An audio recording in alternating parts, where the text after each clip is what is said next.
successful businesswoman Sandra was introduced to a man named Clark Rockefeller, a descendant of the famous Rockefeller family. He wore custom-made designer clothes, collected expensive art, and had an upscale New York apartment. Sandra and Clark fell in love and married shortly after. They spent the next 11 years together, living very comfortably thanks to Sandra's 7-figure salary. The two had a daughter, Ray Rockefeller, in 2001, but the marriage began to falter. Clark was a stay-at-home dad, and he didn't hesitate to spend Sandra's money to keep up his appearances. His stories became inconsistent, and Sandra was baffled when Clark would suddenly insist that they needed to move house again. She became unhappy with his secretive, controlling behavior. In 2007, Sandra served the divorce papers and received full custody of their daughter since Clark was unemployed. The following year, Clark was enjoying a visitation with his daughter when he and 7-year-old Ray disappeared while out on a walk. Investigators attempted to track down Clark. However, they found more questions than answers. He didn't have a social security card or driver's license. All the credit cards were under his wife's accounts, and his cell phone was registered to a friend. When his picture was shown on the news, callers gave at least 4 different identities of this man. A friend of Clark's then came forward with crucial evidence. Clark had had a glass of wine at his house the night before, and the glass had not been washed yet. Police lifted prints off the glass and got a match to a man named Christian Gerhartstreiter, a German immigrant who had come to the US almost 30 years earlier. This man had faked his way into a life of luxury and had got away with it for 3 decades. Christian Gerhartstreiter was born in 1960 and grew up in a middle-class family in a small German town.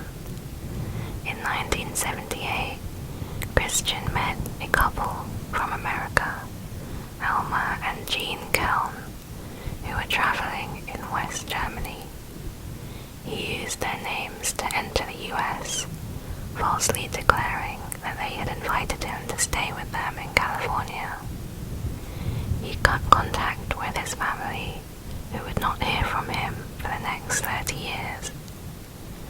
After arriving in New York City, Christian went to Connecticut, where he found the family of Edward Savio, and told them that he was from a wealthy family in West Germany. The Savio family allowed Christian to live with them, and he was accepted as a foreign exchange student at Berlin High School. Eventually, he wore out his welcome with them and was told to leave. Later on, Edward Savios would be one of the callers who recognized Christian on the TV appeal. Edward described Christian as obsessed with wealthy individuals and fictional characters, mimicking the way they dressed and spoke. Christian had slept on the Savios' couch, and each day when he woke up, he expected his breakfast to be prepared and his clothing laundered. Edward said he made it very clear that living in this manner was beneath him. The final straw came when one afternoon, Christian refused to get up from the couch to unlock the door for Edward's little sister, so they kicked him out. Christian decided to go to California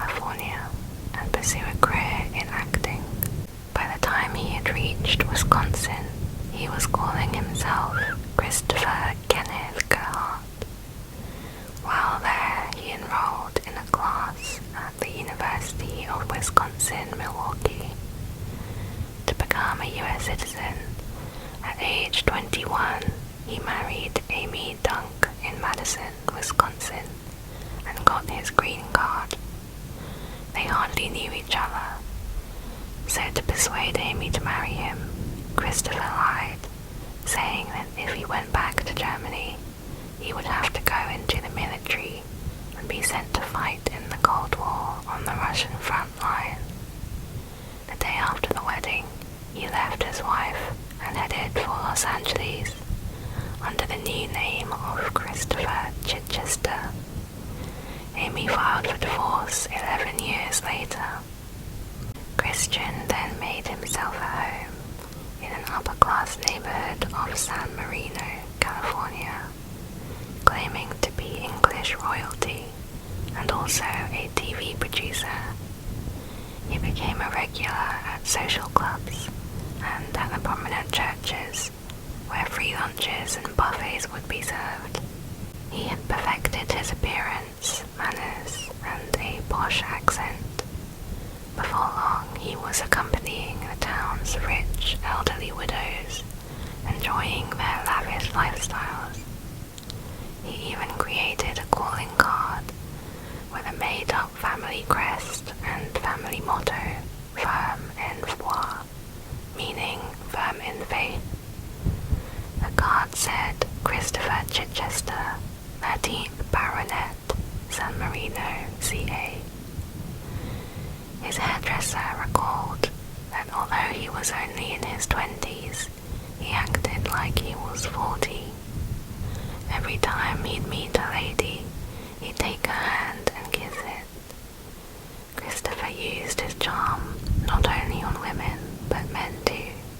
He could talk about anything: business, politics, and especially royalty, since he was supposedly descended from British royalty, specifically Lord Mountbatten, the naval officer and British Viceroy of India. And people believed him. He made many wealthy friends and joined the Rotary Club. The town had even given him his own local TV show, in which he was the producer, called Inside San Marino, where prominent locals would be interviewed. Christopher also became well known at the University of Southern California's film school.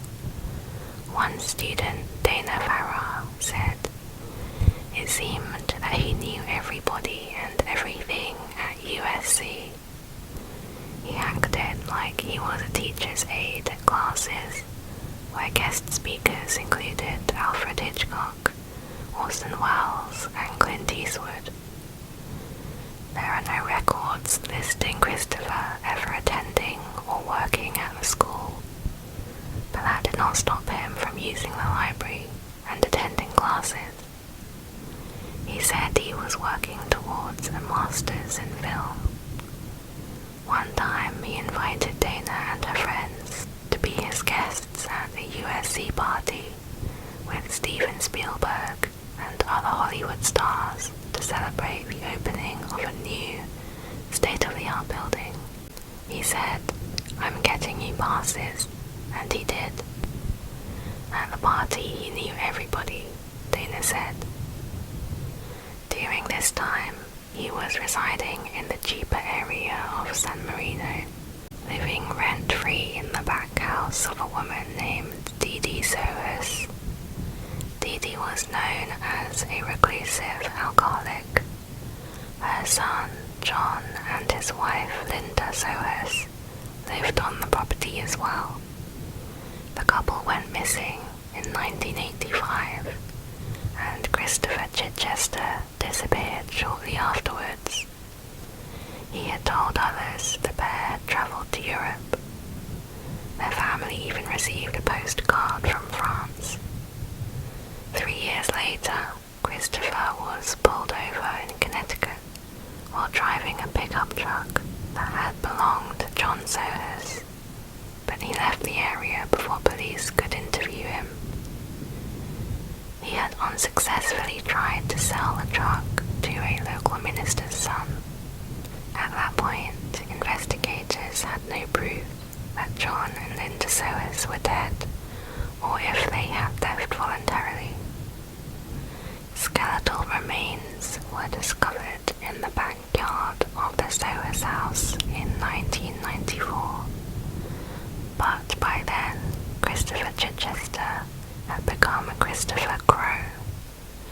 The identity of the bones could not be confirmed until much later, since John Sowers had been adopted and there was no way to compare his DNA with biological family.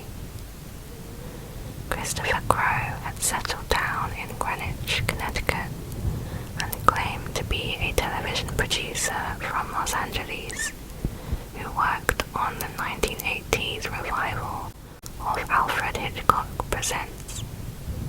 His new name matched one of the producers for the series. He again joined local private clubs and charmed the people. The connections he made landed him several high-level Wall Street jobs with no degree or any experience. He was hired by the brokerage firm S.N. Phelps & Co. to work with computers, but he was fired when they discovered that the social security number he had given belonged to the serial killer David Berkowitz, aka Son of Sam. Christopher was also hired, then fired, from a job at Nico Securities Ltd. as a sales manager of corporate bonds, but was fired when he obviously had no idea what he was doing. Christopher briefly worked for Kidder, Peabody & Co., but quit this job and disappeared when he saw that the police were looking for him in connection with the Sowers disappearances.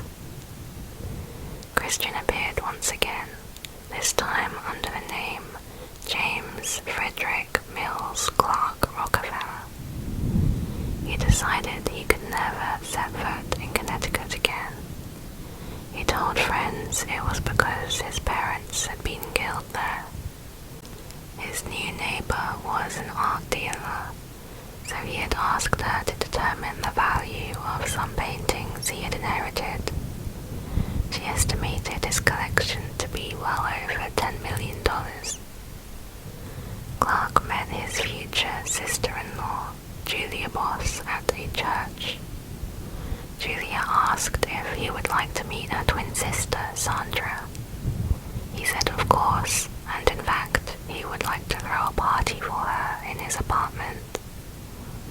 Clark and Sandra were immediately attracted to each other. According to friends, Sandra fell in love with Clark because he made her laugh. He was charming, witty, and had once been rich, he told her, before his late father's fortune was wiped out by a lawsuit. She loved the fact that he seemed unconcerned about material wealth. He even shared her passion for setting up non-profits for international poverty relief. In 1995, Clark married Sandra Boss in a Quaker ceremony. His Rockefeller family members were due to attend the wedding, he said, but at the last minute a problem arose, so he uninvited them.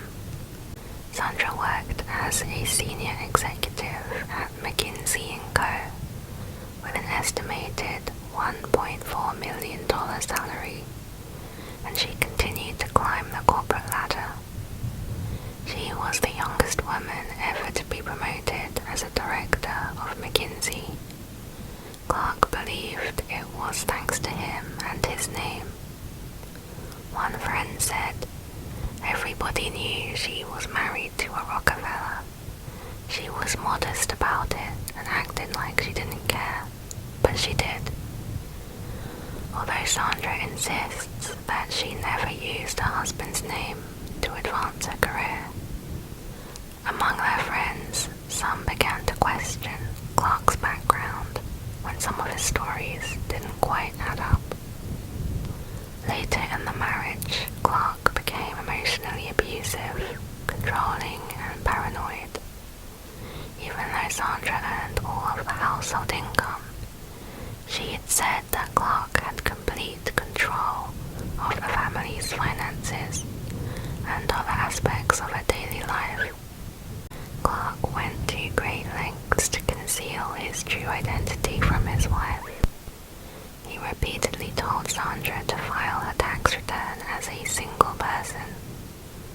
Later in their marriage, McKinsey required that a certified public accountant do her taxes, so Clark found an accountant for her. After the divorce, Sandra learned that Clark had told the accountant he was her brother, so that the accountant would continue filing single tax returns for her. One day he came home to say he'd had an altercation with a woman in Central Park while walking the dog. The police came to the apartment to speak with Clark about the incident.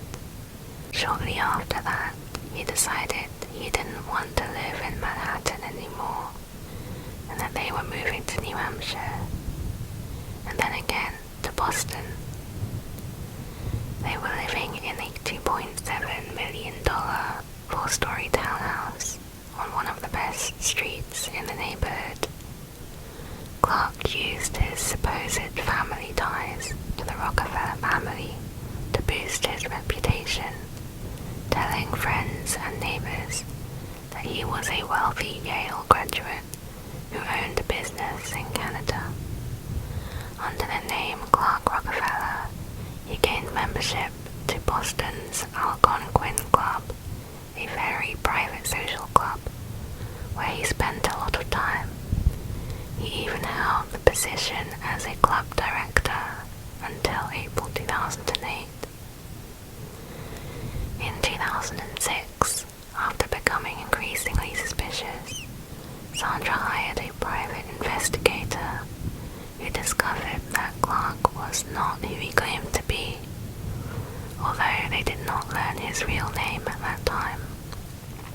After divorcing him, she changed the name of their daughter and accused him of lying about his relation to the Rockefeller family, and real members of the Rockefeller family also came forward to deny any relation to Clark.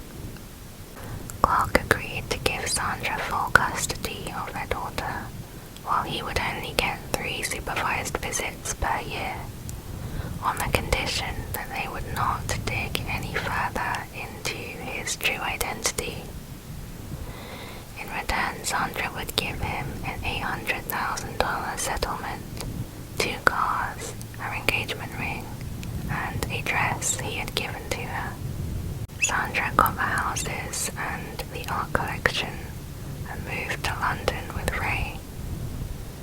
Clark was reportedly in a very bad state and desperately missed his daughter, who he had homeschooled for years.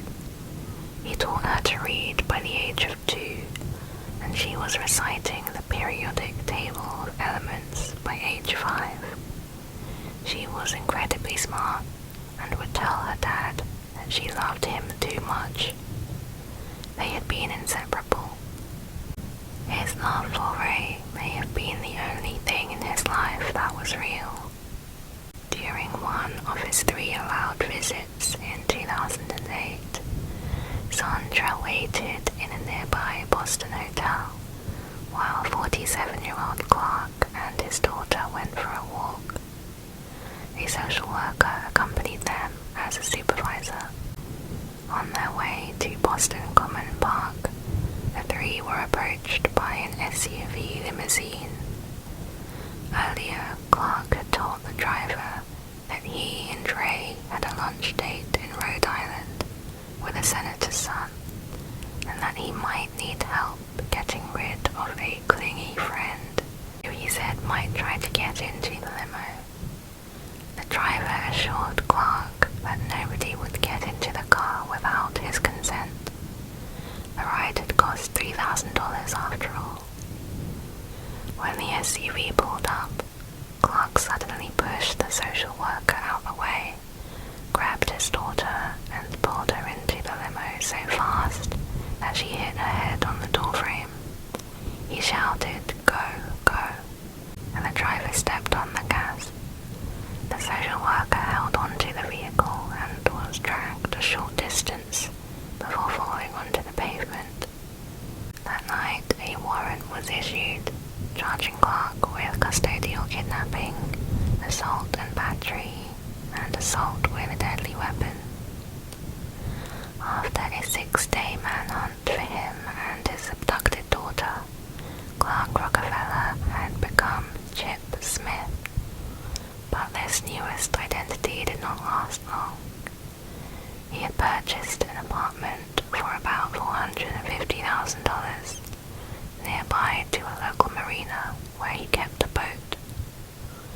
In a plan to get him away from his daughter, the manager of the marina called Chip and told him the boat was sinking. The FBI were waiting outside his apartment, where he was then arrested and charged with kidnapping, assault and battery. Ray was found inside the apartment. She was returned to her mother while Christian was finally taken into custody. After his arrest, Christian told Boston police that his mother was Ann Carter, an American child actress of the 1940s, and said that she had died. Ann Carter was actually still alive at the time and denied this claim.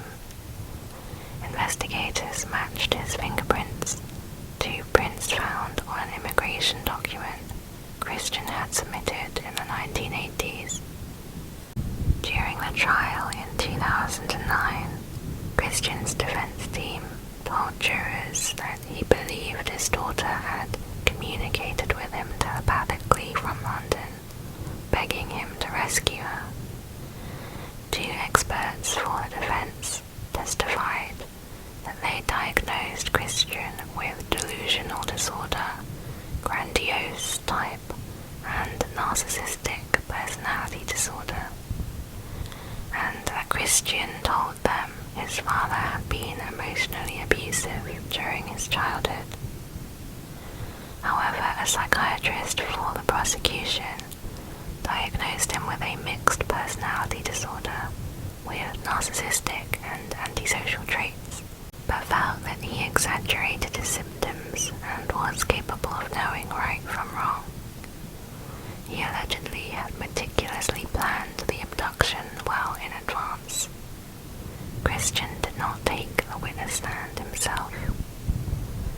The jury convicted Christian of the kidnapping of his daughter and of assault and battery with a dangerous weapon, for ordering his driver to pull away even while his daughter's social worker was hanging onto the vehicle. He was acquitted of another assault charge and for giving a false name to police. The judge sentenced him to 6 to 8 years in total. 2 years later, in 2011, Christian was charged with the murder of John Sowers.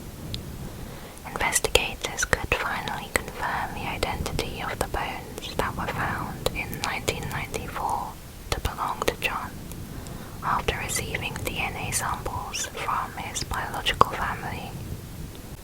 John was described as a geeky man in his 20s who had a low-level job in IT when he moved in with his mother.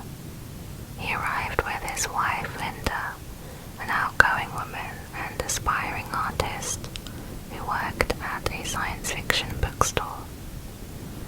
They were seen as an odd couple. He was described as short and talky, while she was tall and attractive. And they moved into the house with Dee Dee. They discovered the man living in the back.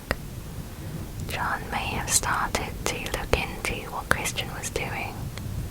He saw his mother's condition and perhaps thought Christian was taking money from his mother and started to question him. But what happened between the 3 of them is still a mystery, the truth of which only Christian knows. Linda told her friend Sue that John had gotten a job with the government. She couldn't tell her much else other than the employers wanted them both and that they had to go to New York. supposed to last 2 weeks, and the couple left on February 8, 1985. However, they did not return and were never seen again. A few weeks later, Linda's sister, Kathy, received a call from a kennel. Linda had left 6 of her cats there and paid for a 2-week stay. However, it had been 8 weeks now, and she never returned to pick up the cats. Kathy was certain that something was wrong. Dee was not worried and told Kathy that they had gone on a secret mission and was not able to contact family members. This is what Christian was telling Dee, and she believed him, until he moved away suddenly and she had no way of contacting the couple. 3 months had passed since their disappearance when Dee filed a missing persons report. She told investigators that she previously had contacted them through her source, Christian, but now he was gone as well. Dee reported that John's pickup truck was also missing. However, she could not say when it had disappeared. Investigators did not have proof that a crime had been committed, so the case went cold. Soon after filing the report, Dee sold her house and moved to a trailer park. 3 years later, in 1988, she passed away without ever learning of her son's fate. In 1994, the remains were found in the backyard when workers were digging a pit for a swimming pool. The bones were separated into 3 plastic bags. A neighbor recalled Christian had borrowed a chainsaw around that time.